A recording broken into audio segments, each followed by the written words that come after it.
جس میں مبارک میں علماء نے لکھا رسول اسلام کے 24 معجزات کا، جہاں سے بھی رسول خدا گزرتے تھے سر پہ ایک ابر رہتا تھا، ایک بادل رہتا تھا، کیونکہ خالق کو یہ برداشت نہیں تھا کہ ان کے سائے پہ کسی کے پاؤں آ جائیں،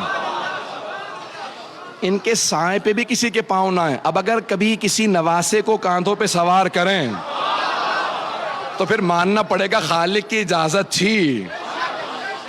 دوسرا، قد آور سے قد آور آدمی جب پیغمبر کے سامنے آتا تو رسول اسلام سر سے لے کے گردن تک اونچے نظر آتے تھے۔ کوئی بھی بلند قامت سے بلند قامت آدمی پیغمبر کے سامنے آتا تو سر سے لے کے گردن تک چھوٹا نظر آتا تھا۔ پیغمبر بہت زیادہ لمبے نہیں تھے لیکن وہ آدمی پھر بھی چھوٹا نظر آتا تھا۔ صحابہ کہتے تھے یا رسول اللہ یہ کیا ماجرا ہے؟ کہا میرے خالق کو منظور نہیں کوئی مجھ سے اونچا نظر آئے۔ کتنے لوگ ہیں یا نہیں؟ یہ دوسرا معجزہ بھی میں نے صرف پیش کیا ہے۔ تیسرا معجزہ علماء نے لکھا ہے، کہا کہ آپ کا جو پسینہ تھا اس سے خاص خوشبو آتی تھی جو نہ کسی گلاب میں تھی، نہ کسی پھول میں تھی، نہ کسی عطر میں تھی۔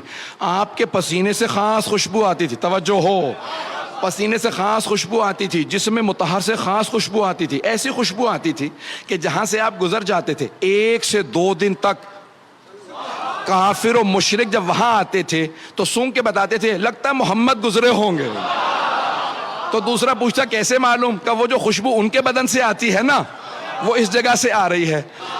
کہ جسد مطہر سے خوشبو آتی تھی۔ ایک اور کہ جب راستے پہ چلتے تھے تو بعض اوقات کچے پہ چلتے تھے، گارے پہ، ریت پہ، مٹی پہ چلتے تھے، قدموں کے نشان نہیں بنتے تھے، اور بعض اوقات چٹانوں پہ پاؤں رکھتے جاتے تھے، نشان بنتے جاتے تھے۔ اب سمجھ میں آیا یہ قدم گاہ کے نشان کیوں ہیں؟ کہ بعض اوقات پاؤں چٹانوں پہ رکھتے تو نشان بنتے چلے جاتے۔ تو بعض علماء نے لکھا کہ اگر بعض صحابہ نے سوال کیا یا رسول اللہ بعض اوقات ہمیں لگتا ہے کہ آپ مٹی پہ نہیں چل رہے ہیں، اس سے اوپر چل رہے ہیں، آپ کے نشان نہیں بنتے اور چٹانوں پہ نشان بنتے چلے جاتے ہیں بعض اوقات، یہ کیا وجہ ہے؟ کہا میں اختیار رکھتا ہوں جہاں چاہوں میرے قدموں کے آثار باقی رہیں۔ ارے جسے قدموں کے آثار پہ اختیار ہو کیا دلوں پہ اختیار نہیں ہوگا؟ تو کہا کہ اور کیا معجزات ہیں؟ کہ جناب سرور کائنات کی پیشانی سے خاص نور نکلتا رہتا تھا، خاص نور نکلتا تھا پیشانی سے۔ توجہ ہے میرے ساتھ مجمع کی؟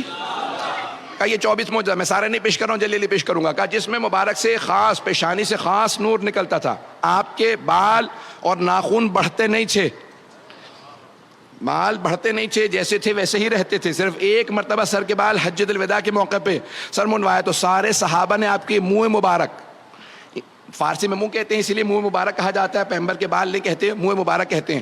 تو صحابہ کرام نے سارے کے سارے پیغمبر اسلام کے مبارک آپس میں تقسیم کر لیے اور وہ فرماتے تھے ہم ہاتھوں پہ رکھ کے جب دعا مانگتے تھے دعا قبول ہوتی تھی۔ توجہ توجہ، سارے مجمع کی توجہ ہو۔ ماننے پہ آتے ہیں تو منہ کو مان لیتے ہیں، بال کو مان لیتے ہیں، اور نہیں ماننے پہ آتے تو آل کو نہیں مانتے۔ تو منہ مبارک یہاں تک لکھا ہے کہ سرور کائنات جب وضو کرتے تھے تو صحابہ وضو کا پانی بہنے نہیں دیتے تھے، یہاں تک کہ خود شیخ مرتضیٰ مطہری نے بھی لکھا، بڑے بڑے علماء نے لکھا، صحابہ کرام فوراً ظرف لے کے آتے، برتن لے آتے کہ پیغمبر کے وضو کا پانی گرنے نہ دینا۔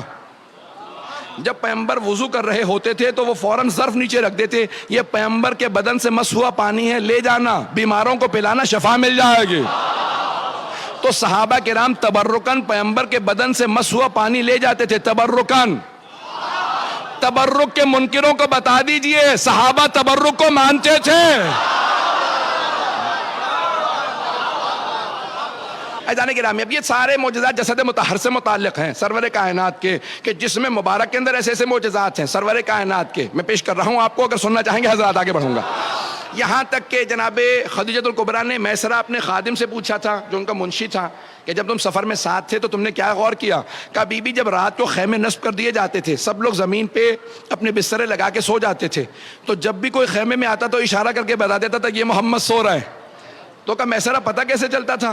کہا بی بی سارے کے سارے افراد جب سو جاتے تھے تو رات کی تاریکی تھی تو پتہ نہیں چلتا تھا کون کون ہے، لیکن جب محمد مصطفیٰ سوتے تھے نا تو پورے بدن کو ڈھانپ لیتے تھے کالی چادر سے، اور سارے ہمارے بھائی بھی آج تک نعتیں پڑھتے ہیں، اے کالی کملی والے تجھ پہ لاکھوں سلام۔ پیغمبر کالی کملی پہلے تو سنت ہے، ہم شیعہ کالے کپڑے پہنے تو بدعت ہے۔ اب توجہ توجہ توجہ، وقت نہیں ہے نعروں کا، میں بہت ہی سے چل رہا ہوں. تو اب یہاں پہ سارے کے سارے افراد بولیں گے، مجھے پورا یقین ہے، جملہ پیش کر رہا ہوں کہ پورے بدن کو ڈھانپ کے کالے رنگ کی چادر اوڑھ کے پیغمبر سو جاتے تھے، پورا بدن ڈھانپ کے سوتے تھے، پورا بدن ڈھانپ کے سوتے تھے. پھر بھی ہم دیکھ کے بتاتے تھے یہ محمد سو رہے ہیں. بی بی نے کہا کیسے پتا چلتا تھا؟ میں سرا کیسے پتا چلتا تھا؟ کہ بی بی جب سارے سو رہے ہوتے تھے تو وہ سب کے سب تاریکی میں ہوتے تھے، لیکن جب محمد مصطفیٰ سوتے تھے تو ان کے بدن سے نور چھن چھن کے نکلتا تھا، کالی چادر سے بھی نور باہر آ رہا ہوتا تھا. ہم نور دیکھ کے بتا دیتے تھے یہ محمد سو رہے ہیں. تو اب مجھے کہہ لینے دیجئے، اگر پیغمبر کو شب ہجرت کسی کو اپنے بستر پہ سلانا ہو تو کسی ایسے کو سلائیں گے جس کے جسم سے ویسا ہی نور نکلتا ہو.